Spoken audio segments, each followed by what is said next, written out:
Alors bonsoir tout le monde et je m'appelle David de Cagneur, je suis haïtien d'origine et je suis comptable de formation.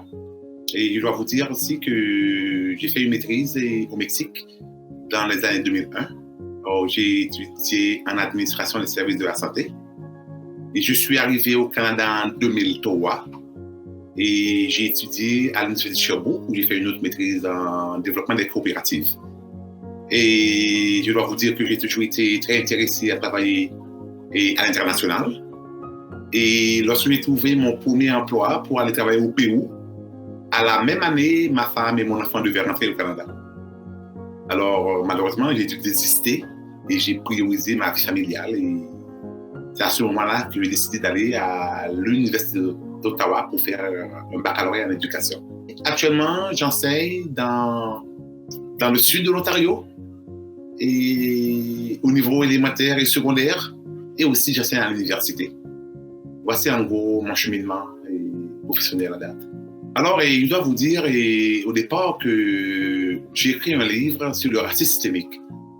C'est un livre qui parle un peu de mon histoire. Ce livre parle je prends d'abord mon départ d'Haïti. Il y a des extraits qui parlent de mon passage au Mexique et aussi mon arrivée au Canada et au Québec et en Ontario. Lors de mes conférences, j'ai vu l'effet que ça avait, mon histoire, sur l'auditoire. Et après ceci, on a eu des échanges qui m'ont permis de mieux comprendre, bien sûr, la réalité de certaines minorités. Et c'est là que j'ai décidé de mettre sur pied un projet pour aider 2 minorités en Ontario. Il s'agit des étudiantes, bien sûr, qui viennent de l'Amérique latine et aussi des jeunes noirs de 16 à 25 ans. C'est extrêmement important de créer une plateforme qui permette à ces jeunes de ne pas passer par où j'ai dû passer. Comment les guider de manière à leur permettre de s'intégrer plus facilement dans la société canadienne. Grâce à mon expérience au Canada, je jouis d'un réseau qui me permet d'aller de l'avant avec un tel projet. Je pense qu'en général, ce qu'il faut éviter pour nous autres comme Noirs, les jeunes en général, c'est de jouer le rôle de victime. Et c'est extrêmement important parce que la société est telle qu'elle est. D'accord? On arrive à une société d'accueil qui peut-être ne nous comprend pas super bien, mais jouer le rôle de victime ne va pas t'aider non plus à mieux t'intégrer. Il faut te battre. Et je dis aux jeunes, il faut trouver les bonnes personnes et il faut trouver les modèles pour pouvoir cheminer correctement.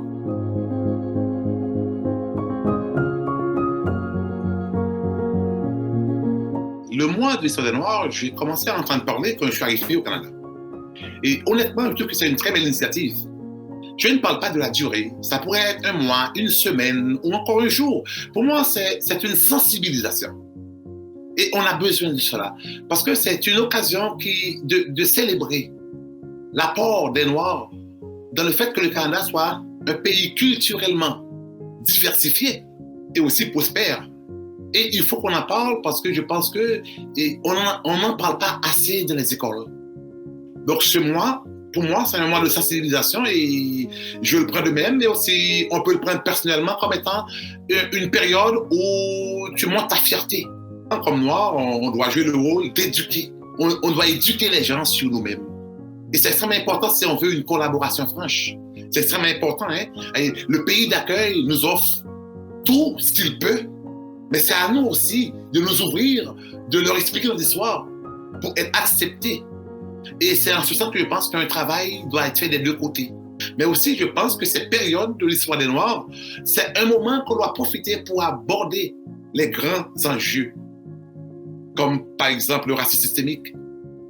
Parce que les gens sont là-dedans, il faut en parler aussi. Je pense que c'est extrêmement important qu'on arrive à développer au fil du temps une véritable culture de collaboration et d'entraide. Parce que, qu'on le veut ou non, on ne peut plus continuer à vivre de la sorte. On se doit d'être de vrais modèles pour un meilleur monde. Là. Donc, il faut se dire, qu'est-ce qu'on va léguer à nos jeunes? Ça, c'est ma première vision. Et je pense aussi, comme être humain, on doit s'élever à un niveau qui nous permette de remplir notre rôle dans la société.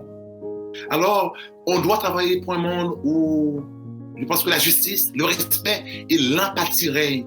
Et quand je parle de l'empathie, pour terminer, c'est très important, je pense que l'empathie, c'est l'une des plus belles valeurs à enseigner. Parce que il faut te mettre à ma place pour savoir comment je me sens. Et si tu m'exclus, mets-toi à ma place. Si tu me dégrades, mets-toi à ma place. Et peut-être ça va te faire voir, oh, c'est douloureux, c'est inhumain. Alors, je vais changer mon comportement à partir de là. Comme a dit un collègue, je pense un collègue avec qui il travaillait l'année dernière, c'est pas une course de 100 mètres, là. C'est un marathon. Et ce qui veut dire qu'il faut se donner le temps. C'est un véritable marathon et pour arriver à une véritable collaboration qui va faciliter, bien sûr, une meilleure cohabitation. Et bien sûr, dans tout ceci, le Canada est le grand bénéficiaire, qu'on le veuille ou non.